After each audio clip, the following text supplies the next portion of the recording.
Opera என்கிற ஒரு நடனம். இந்த ஒபேரா என்கிற நடனத்திலே உலக புகழ்பெற்ற கலைஞர் என்கின்ற பட்டத்திற்கு உரியவர் ஹெர்னஸ்டைன் ஸ்கூமேன். ஹெர்னஸ்டைன் ஸ்கூமேன் என்பவர் இந்த ஒபேரா என்கிற நடனத்திலே உலக புகழ்பெற்ற ஒருவர் என்று பெயர் பெற்றவர். அவர் இந்த நடனக்கலையை மட்டுமே தன்னுடைய வாழ்வாதாரமாக பெற்றிருந்து அதில் தனக்கு கிடைத்த சொற்ப வருமானத்தோடு தன்னுடைய 4 பிள்ளைகளோடு வாழ்ந்து கொண்டிருந்தார். ஒரு காலகட்டத்திலே அவரால் தொடர்ந்து இந்த குறைந்த வருவாய் வைத்து வாழ முடியாத ஒரு சூழல் ஏற்பட்ட பொழுது தன்னுடைய பிள்ளைகளோடு தற்கொலை செய்து கொள்ள வேண்டும் என்று விரும்புகிறார். அதற்கு அவர் எடுத்த முடிவு, ஓடும் ரயிலிலே பயணித்து ஓடும் ரயிலிலிருந்து குதித்து செத்துவிட வேண்டும் என்று அவர் முயற்சி எடுத்து ரயில் நிலையத்திற்கு வருகிறார். ரயில் நிலையத்தை தன்னுடைய பிள்ளைகளோடு அமர்ந்து கொண்டிருக்கிற பொழுது அவருடைய மகளிலே ஒருவர் தன்னுடைய தாயை பார்த்து, அமர்ந்திருக்கிற தன்னுடைய தாயினுடைய முகத்தை கீழிருந்து நோக்கி பார்த்து, mummy I love you so much, mummy I love you so much என்று சொன்னாள். இது தாயினுடைய உள்ளத்திலே குத்தப்பட்டது. தன்னுடைய பிள்ளை இதை சொல்லவில்லை, கடவுள் தன்னுடைய பிள்ளையின் வழியாக இதை சொல்லுகிறார். தன்னுடைய முடிவை ஸ்கூமேன் மாற்றிக்கொண்டார். கடவுள் தன்னை நேசிப்பதாக தன்னுடைய என்னுடைய பிள்ளையின் வழியாக எனக்கு வலியுறுத்துகிறார் என்பதை உணர்ந்து கொண்டு ஸ்கூமேன் தான் மரிக்க வேண்டும் என்று இருந்த எண்ணத்தை விட்டுவிட்டு தொடர்ந்து தன்னுடைய நடனக்கலையின் மீது அதிகமாக ஆர்வம் காட்டி ஒரு கட்டத்திலே உலக புகழ்பெற்ற ஒபேரா நடனத்துடைய உலக பிரசித்தி பெற்ற நடன கலைஞர் என்கின்ற பேற்றினை பெற்றுக்கொண்டார். கடவுள் ஒபேராவை மட்டும் நேசிக்கவில்லை, ஒபேராவை நேசிப்பதினாலே, ஸ்கூமேனை நேசிப்பதினாலே அவருடைய வாழ்வை காப்பாற்றின கடவுள் முழு உலகத்தையும் நேசிக்கிற கடவுளாக இருக்கிறார். ஸ்கூமேனை மட்டும் நேசிக்கிற கடவுள் அல்ல, நம் ஒவ்வொருவரையும் நேசிக்கிற கடவுள்.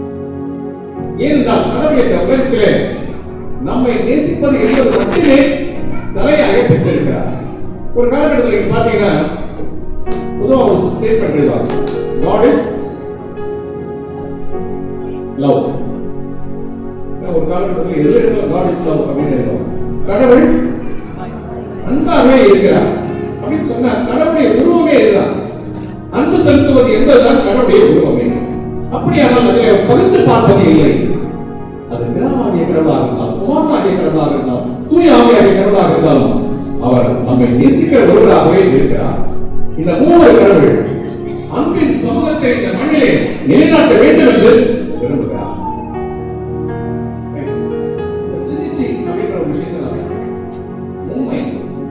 ஒரு கடவுள். இந்த திருத்துவம் என்பது எப்படி புரிந்து கொள்ளக்கூடிய ஒன்று என்று சொன்னால், நாம் வாழுகிற உலகிலே உண்மையை 2 வகைப்படுத்துகிறோம். உண்மை என்பதை 2 வகைப்படுத்துகிறோம். ஒன்று அறிவியல் உண்மை, இன்னொன்று மறை உண்மை. இந்த அறிவியல் உண்மை என்பது இயற்கையிலே உறைந்திருக்கிற உண்மைகளையும் விதிகளையும் மனிதன் தன்னுடைய முயற்சியினாலே அறிவால் வெளிக்கொண்டு வருவது. ஃபார் எக்ஸாம்பிள், இந்த அறிவியல் உண்மை என்பது பூமி சூரியனை சுற்றி வருகிறது. அவன் அறிந்து அதை வெளிப்படுத்துகிறான், இந்த உலகத்துக்கு சொல்றான். தண்ணீர் ஆவியாவதற்கு 100 டிகிரி வெப்பம் தேவை. சவுண்ட், ஒலி காற்றிலே பயணிப்பதை விட தண்ணீரிலே வேகமாக பயணிக்கும். அறிவியல் உண்மை அவன் கண்டுபிடித்தது, ப்ரூவ்டு, பார்த்தது.